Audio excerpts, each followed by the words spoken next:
And he said, The kingdom of God is as if a man should scatter seed on the ground.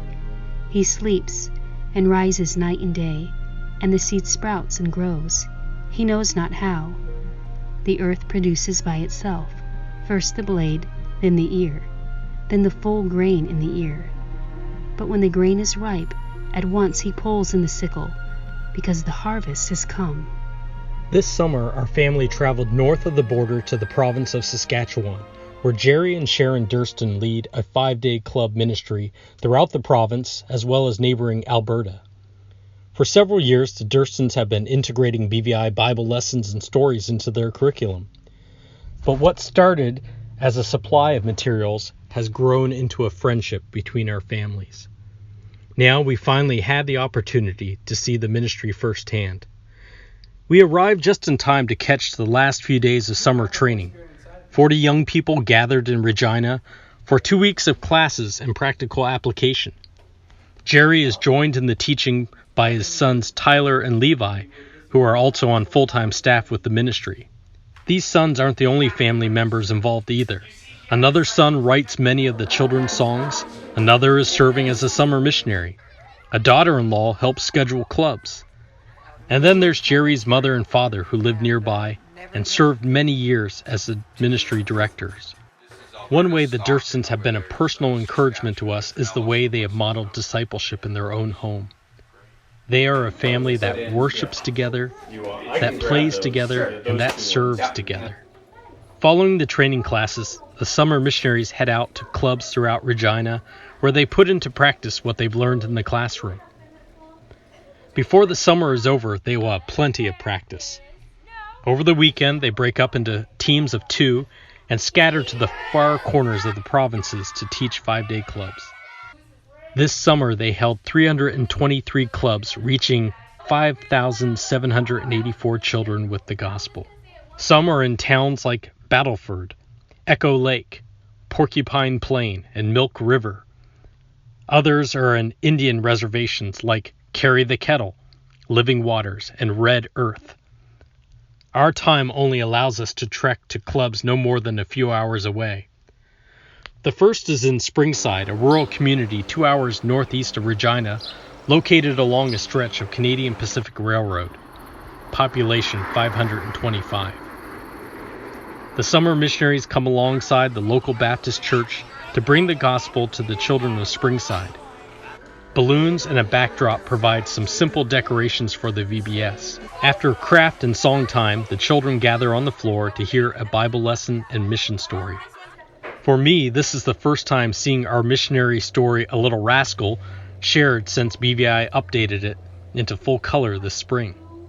Children watch and listen as God transforms the rebellious heart of Tropicana founder Anthony Rossi and uses him as a Christian businessman. Later, the children eat a snack outside, and I hop in the van and head to the next club. Next stop, Lipton, population 372. I'm glad to arrive in town, really glad. My gas gauge was inching on E, and all I saw in between were yellow canola and purple flax fields. After a quick fill-up, I drive up to a house. In the backyard come the sounds of the same songs sung in Springside a few hours ago. The club is small, 2 summer missionaries and 2 young boys. But it is no less precious than the 20,000 children our family witnessed earlier this year in India. Backyard Bible clubs almost seem like a thing of the past in the U.S. But here in Western Canada, the Durstons host 225 of them through their ministry. It makes me think, maybe the gospel comes not only with a house key, but a backyard as well. The next day, our whole family packs in our van and heads 2 hours west to another club. We pass by Moose Jaw and Mac the Moose, who looks in sad shape without his antlers. He's being updated with a new rack to overtake a Norway moose statue as the tallest in the world. North of the highway, we bob over green hills until we finally arrive at Glen Kerr. Population? 200. Cows, maybe. The only structure in sight of the signpost is the Glen Kerr Community Hall. Inside, there's another group of children gathered and another pair of summer missionaries teaching BVI lessons and stories. We sit in on the clubs, and our kids get to join in later during the craft and game time outside. I can't help but think about how different the landscape is here from India with its brownscape and pepper fields. The children look different too. There, colorful dresses, dark hair and eyes.